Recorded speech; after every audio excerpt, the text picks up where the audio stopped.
Hi, it's Nathan Goldstein from Vested Business Brokers. Thank you for joining us this morning. I had 5 questions that were asked just recently to Mel Vaz, one of our brokers that's been with us for over 10 years.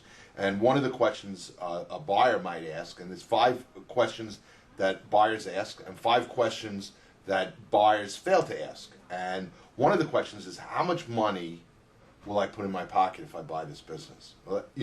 That will determine on how much money the business earns. Another question is, how much money will a buyer be willing to hold in a note? I can tell you that typically buyers usually get into deals where the seller is willing to hold at least 40 to 50% of the note. And it makes our business very unique because in today's lending environment, there's not too many banks that are willing to lend money to small businesses.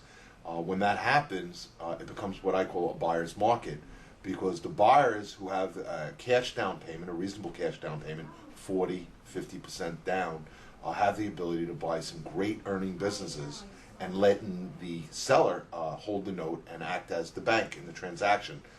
Many times buyers will call us and they'll say, Mr. Goldstein, Mr. Vaz, I'm going to go to a bank and borrow money.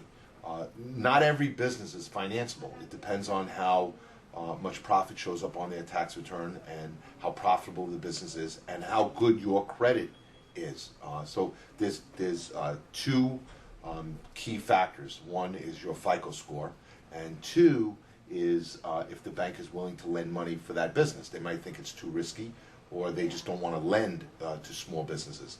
That's when the seller will step in and finance the business for you, as long as you have a substantial down payment. So 40 to 50% down, 99.9% of the time we could write the deal. Another question is, how is the neighborhood? Typically we don't judge a business by its neighborhood. We judge a business by how much money the business earns. It's called the owner's discretionary cash flow, the benefit to the operating owner. And don't be, if it's a fancy neighborhood but the business makes no money, it doesn't make sense to buy it. If it's not such a fancy neighborhood but the business makes a ton of money, it makes a tremendous amount of sense to buy it. We're looking to buy income, folks, and that's what we're trying to do here. How could they prove their income in sales? Well, every business has what we call cost of goods sold, and you would get all their invoices. They never lie about what their expenses are. So we strongly suggest that you hire a team of experts, a competent accountant that can help you unwind the business. And sometimes you have to be like Sherlock Holmes. You have to look into the business and look at their expenses and look at their invoices and then compare it to their sales and find out what the cost of goods is and find out what their profit margins are. And if you know they're buying $600,000 worth of product and they're buying it 2 times a year, you know that the business is a substantial business and it's making money, because you could look at what they sell the products for and you could figure out how much money the business is making by just eliminating the expenses that the business has and the fixed expenses, and you could figure out how much money the business is making. There's many different ways to do that, and a capable, competent accountant could help you. And we strongly suggest that you do that. Can the landlord reduce the rent? Now, this is a tough one. Obviously in this economic condition, if you're extending the lease and you're a good tenant, sometimes the landlords will discuss, re-looking at the lease. 4 or 5 years ago, the real estate market for commercial real estate was really, really strong. There was 4 or 5 tenants for every spot. Today there isn't. So it's not likely that a landlord would reduce the rent for you to get in there, but it is possible. And we always say we're not in a perfect business. We don't sell perfect companies. You're never going to find the perfect company, and you just got to keep searching for the right one. 5 questions that they fail to ask. What's the sales trend over the last 5 years? You want to know if the business is on a decline or an incline. You want to know what the reason is for the incline or the decline. Maybe you could fix it. Maybe the guy's tired, or the gal's tired, and they're not putting the energy into it. Maybe they lost a few salespeople, and you know that you can grab those sales by just hiring the salespeople. Maybe they stop marketing and advertising. So there are a lot of reasons why a business's sales might decrease. You got to find out why. You know, that's the gem.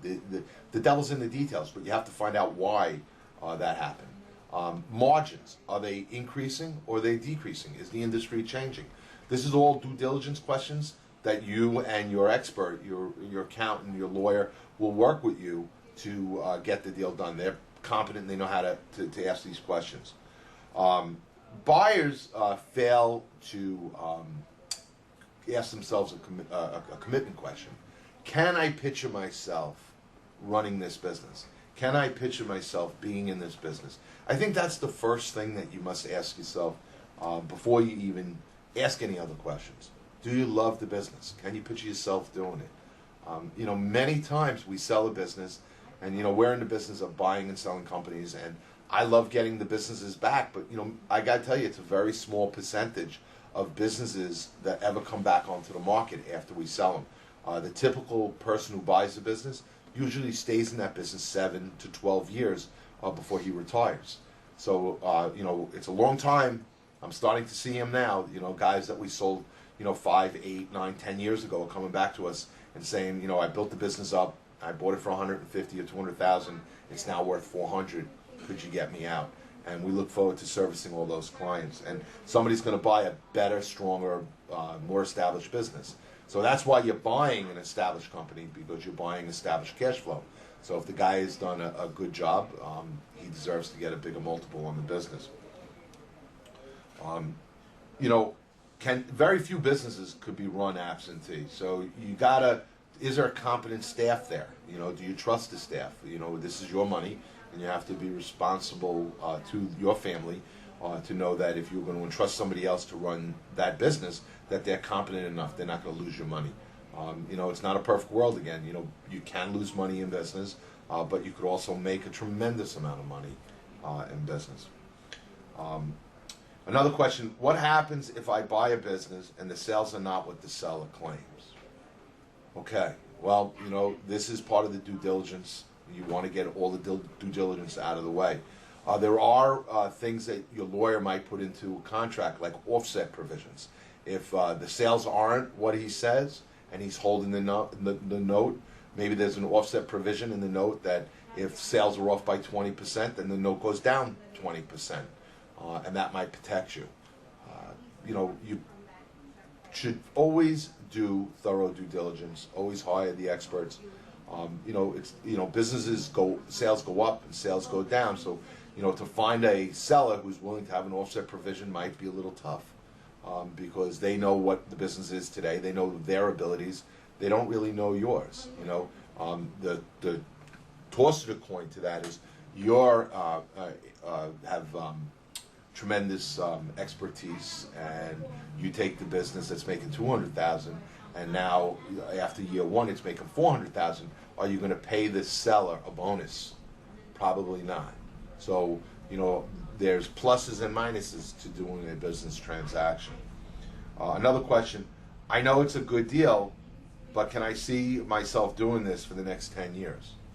Never buy a business based on its price. You know, buy the business based on its fundamentals. Is sales growing? Do I have a good, long, strong lease? Can I picture myself doing it? Businesses are bought, they're not sold, folks. So, you know, when you're buying a business, you want to make sure that you're buying something that you could picture yourself doing, that you buy the right one. Piece of advice, you know, I've closed, you know, upwards of 1,000 transactions, and I've seen every problem. I've seen the successes. I've seen the failures. Piece of advice I could tell you, take the time to find the right one. Don't jump into it. Search. Use our site at vestedbb.com. Become a member and do the research on the businesses. Look at their numbers. See how they're trading against their peer group. And I wish you a lot of luck. If any of our reps could help you, you know, we're in 27 markets in the United States. We'd be delighted to help you.